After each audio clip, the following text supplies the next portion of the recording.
Hello everyone. In today's session, we'll be discussing about differential Manchester scheme.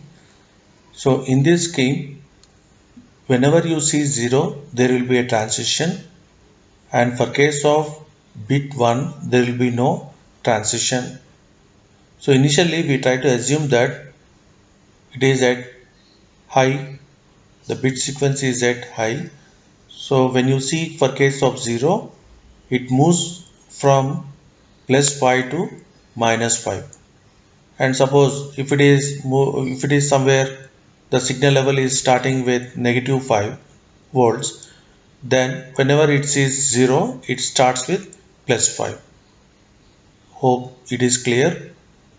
For case of 0 only, there will be transition, and it tries to change the waveform from negative to positive waveform in the half of the cycle, and vice versa. When it starts with +5 volts, in the half of the cycle it moves to the -5 volts. But when you see for case of 1, there will be no transition. In previous whatever the transition is, like +5 or -5, it continues in the same format, but it tries to change the transition from -5 to +5 or +5 to -5 in the middle of the transition. So this is the corresponding waveform. So initially started with +5. So our case of only 0, we'll see the transition.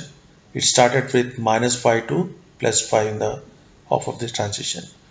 But when it sees once, there is no transition.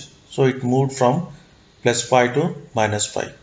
Again for the next one, there is no transition. It continued with -5 to +5.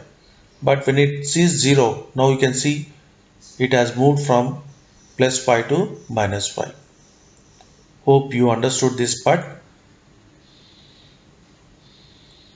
So this is heavily used, that is differential Manchester encoding. These two techniques are heavily used for data transmission between two nodes, as you can differentiate between ideal state, 0 state and 1 state. Hope you understood. Thank you.